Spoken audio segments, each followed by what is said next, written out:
ધરતીકરના રૂપમાં રૂપાંતર કરીએ છીએ. અમારા પાત્રો છે લપલપ્યો કાચબો, વાતોડિયો કાચબો. આપણે ભાઈ શું નામ છે બાપુ? હા, શૈલેષભાઈ આપણા અમારા લપલપ્યા કાચબાભાઈ છે. મનહરભાઈ અને સંદીપભાઈ બે હંસ છે. અને આ જોનારી ગામડાના પેલા પ્રજા છે. હવે આપણે ચાલુ કરીએ છીએ. હું વાર્તા વાંચતો જાઉં છું, આ લોકો તે પ્રમાણે એનો અભિનય રજૂ કરતા જાય છે. એક તળાવ હતું. તળાવમાં એક કાચબો રહે.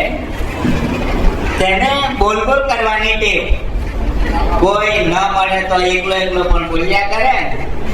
એકવાર માન સરોવરના બે હંસ તળાવ પાસે આવ્યા. એમને તો તળાવ ગમી ગયું. એ તો તળાવ જ રહી ગયા. પેલા ભરભટિયા કાચબા સાથે ભાઈબંધી થઈ ગઈ. કાચબો હંસો સાથે ફરવા જાય, તરવા જાય. કાચબો વાતો કર્યા કરે અને હંસો વાતો સાંભળ્યા કરે. ઉનાળો આવ્યો એટલે હંસો માન સરોવર જોવા તૈયાર થયા. કાચબાને માન સરોવર જોવાનું મન થયું. એણે તો હંસોને કહ્યું, મારે આવવું છે, મારે માન સરોવર જોવું છે. હંસો કહે, પણ અમે તને કેમ કરીને લઈ જઈએ? તને ઉડતા તો આવડતું નથી. કાચબો કહે, કોઈ ઉપાય કરીને પણ મને લઈ જાઓ. હવે તો આપણે ભાઈબંધો કહેવાય છે. હંસો એક ઉપાય કર્યો. એ તો એક લાકડી લઈ આવ્યા.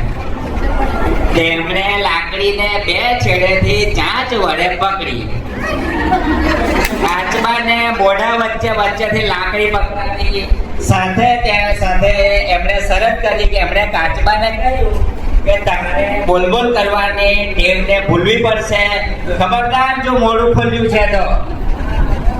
હંસો દબાય, ચાંચોમાં લાકડી પકડીને ઉડ્યા. સાથે કાચબાભાઈ પણ. રસ્તામાં મોટા મોટા જંગલો, મોટા મોટા સરોવર ને મોટા મોટા પહાડો આવ્યા. મોટી મોટી નદીઓ પણ આવી. રસ્તામાં એક ગામ પણ આવ્યું. ગામ લોકોએ ઊંચે નજર કરી.